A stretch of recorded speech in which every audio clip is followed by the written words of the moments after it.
ali wano ab'ebitiibwa mwenna famire ya muganda wange mukwano gwange Kato Lubwama njagala okurecognizinga Haji Nsereko Muhammad aba Katemba mwenna ab'emizannyo abayimbi abantu mwenna abazze ku lwa Kato Lubwama bannange mwebale kujja abe mukiibi ne banno bwe mbadde mukola kaliisoliiso waffe mwenna Katonda bw'atyo bwagera.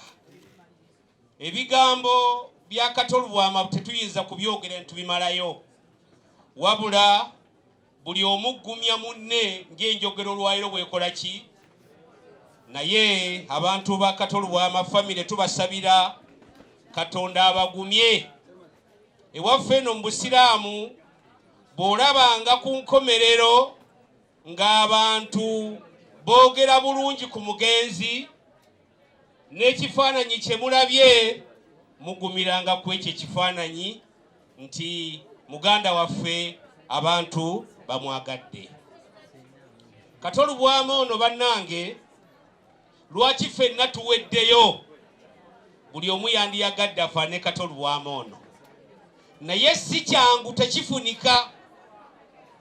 Mbakuutira mwenna abakungu bazze wano tubeeko kinne kye tukwata oba kye tuyiga ku Kato Lubwama ono.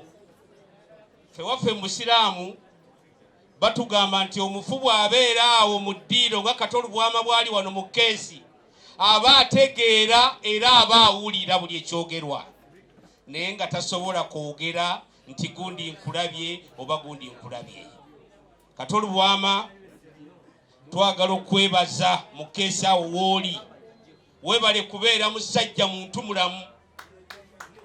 Kato Lubwama webale kugatta bantu ab'ebyobufuzi buli omu mu kibiina kye tuli wano bannaddiini nze ndi Sheikh atali wa ku kifugi ndi wane wa Kato Lubwama.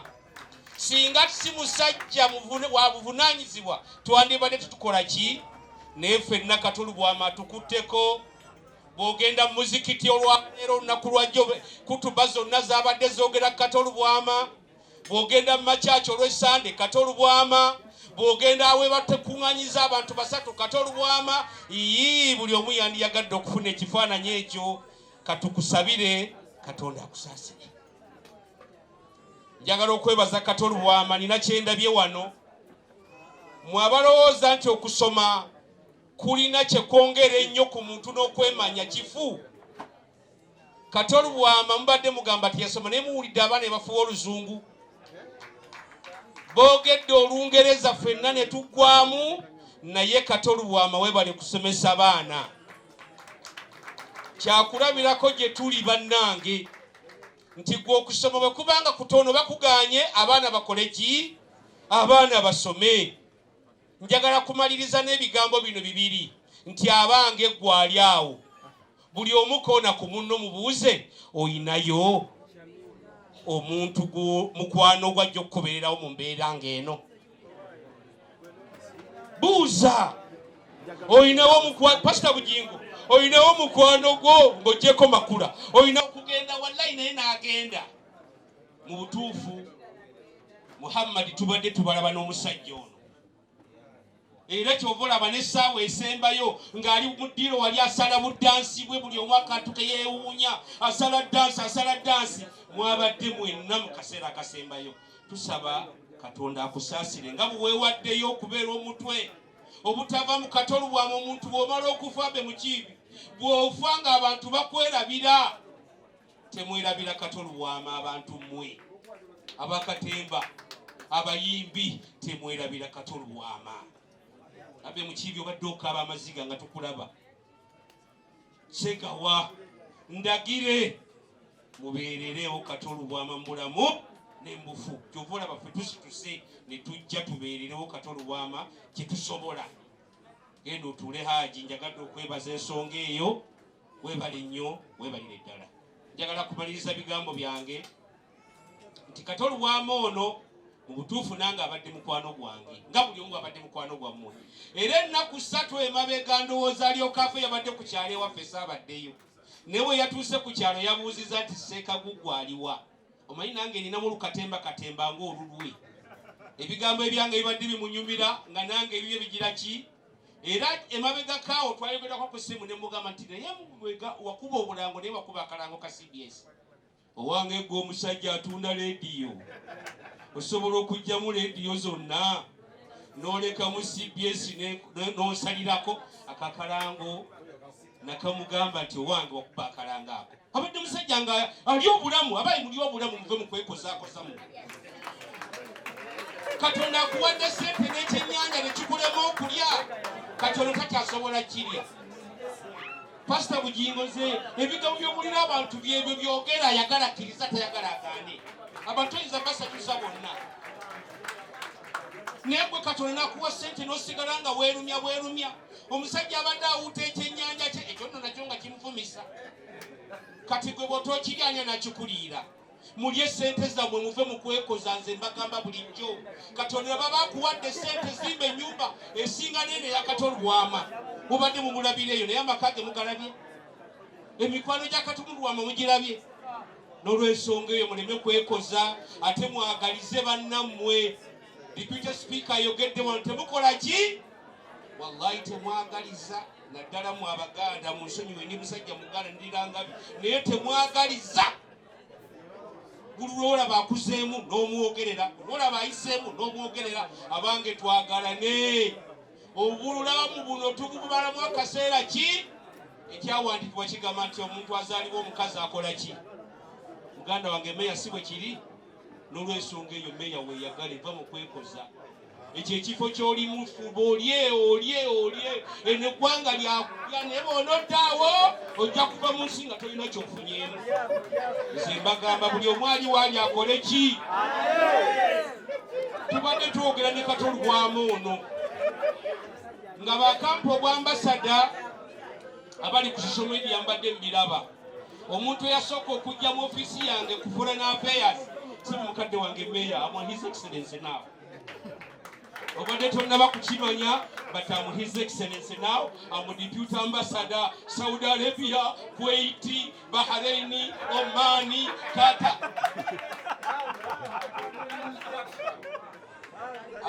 Ezensi zikyali virgin era alina obwetaavu ayagala omuyamba I'm around wendi mujje tukole ssente tubalabe nga naffe tufuna kye tukola ki.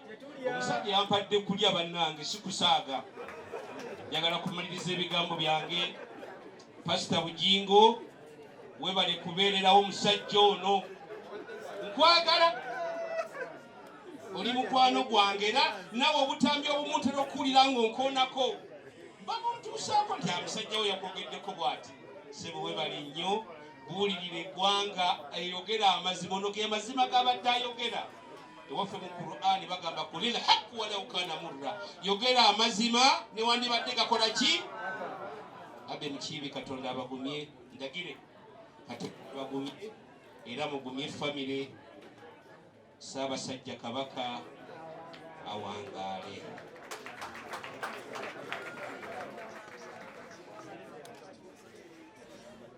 Ba VIP game.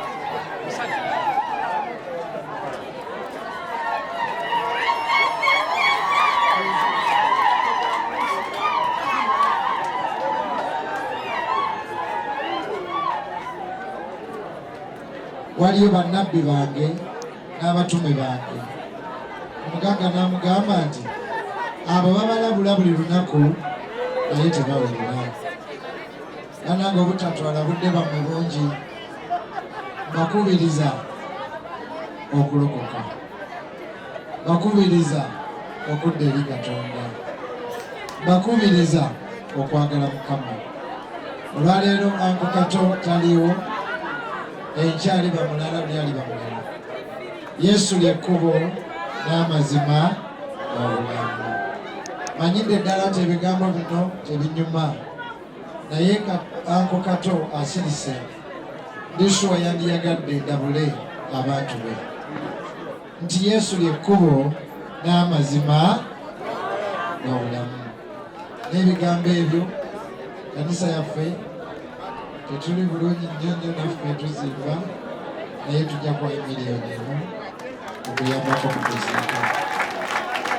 Mukama omukisa neyanza nnyo okusaba kanisa we. Abaana ba Diamond Productions mwenna mumbambule kumpi omukyala Betty Mpologoma oba oli ludda wa Kadeya nnako bajati n'Abafro Challenge nabo bazze Adija tweyanziza nnyo tweyanzeege bakungubazi bannaffe kitalo nnyo nnyini ddala omukama mulungi ate obudde bwonna mukama tumukubireko mu ngalo ez'amaanyi bannange tuzikube bambi bagamba atuma omukulu tamagamaga naye kulwaho Honorable Kato Lubwama ffenna tukube engalo bannange tweyanziza nnyo tweyanzeege nze akuta omuzindaalo nze Rebecca Jingo kawala ka Kato Sebo Dr. Kiza Besije sanse nnyo okulaba kitalo nnyo protocol observed bayimbi bannaffe abalala mwenna abali eyo mwebali kutubeererawo nga ffe tetunnaba liigi yaffe nga tennatuuka mu Diamond Production waaliwo abakulu abasookawo Honorable Kato Lubwama be yatandika nabo okuli Papa Mr. Semakula omukulu Honorable Geoffrey Otaya omugenzi Fred Maiso Mwami Fred Seruga n'abalala abali mu VVIP tusaba ku matu gammwe baswiti bannamawulire batuule bawulidde tweyanzizza ffe be mulaba wano ffe ba Diamond Productions abalala tebaliiwo abalala bali mitala w'amayanja omwami Roy Kapale Angela Kalule Rachel Gonzaga Sava Karim n'abalala bangi Michael Chinene Doreen Mutibwa bonna bannange kitalo nnyo nnyini ddala neyanziza nnyo mama Kino okunzijukiza Kato Lubwama yatwagala bannange okumanyanga yatwagala ffenna bye tuli byebyo bya Kato ffe tubadde baana ba Kato era nga enjogera ye bw'abadde ng'ayogera sirika n'okusirika obusiru obukuli era nga bwakusanga akugamba obusiru obukuli Mumbejja yabadde wano ng'ayogera ng'agamba nti Anko Kato abadde tatya kugamba ffenna nga bwe tuli ng'era Anko Kato bw'osobya akyogera lunye ebyo byokola biveeko leka kunswaza ffenna ennyimba ze tuyimbye nze okuva ku mutunzi albamu zonna ezasooka yali Kato Lubwama taata waffe ono tugenda kumusubwa ennyo nga tenkomezza buli mwogezi abadde wano ng'ayogera aba ati bano abavuddeko buli wonna we babadde ffe tuwatandikira ku Bativale ne tunywa obuugi naye nga woza ekintu kimu mugenda kubeera b'amaanyi ekyamazima Kato yatufuula b'amaanyi era ekyo tumusiima lunye lubeerera buli kadde tetumwogeddeeko leero buli we tubadde tufunanga omukisa okwogera ne bannamawulire nga lyerinnya erisooka mu kamwa nti banange kino kyondaba kino kyendi Kato Lubwama omuntu omunene bw'atyo amazima abadde yeetaagayo awaadi ng'akyali mulamu naye kinkoze bubi nti baziwadde balala ye tebagimuwadde naye ffe abaliwo tugimuwadde ye muzira waffe haleluya si weewaawo twebaza Mukama Katonda amuwadde ekirabo eky'obulamu twebaza Mukama Katonda olw'ebirungi byatukozeemu twebaza Mukama Katonda kuba mutuwadde mu bulungi ne mu bubi oba abadde alina oba abadde talina naye Mukama amutuwadde mu bitone Mukama bye yatuwa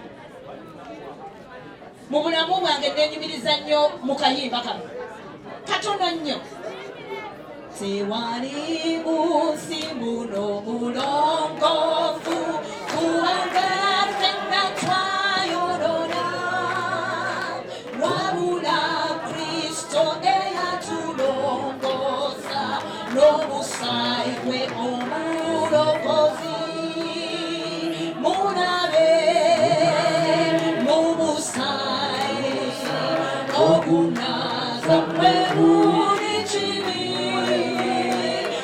Temuli tukula watani ye mulabe mumusai wa Yesu kansa bene peti mpologoma beko kyabagamba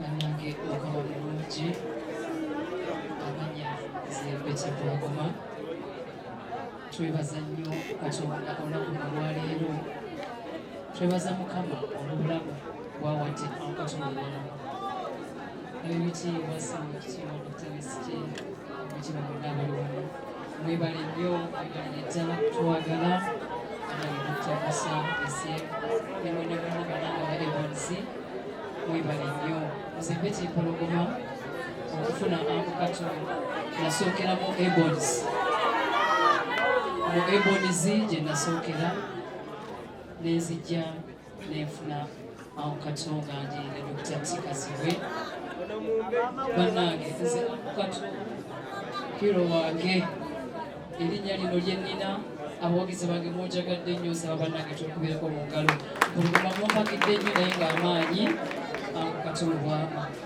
sina kyenyiisa kuwuli nsaba muyimbireyo akayimba katono nnyo welaba welaba otabu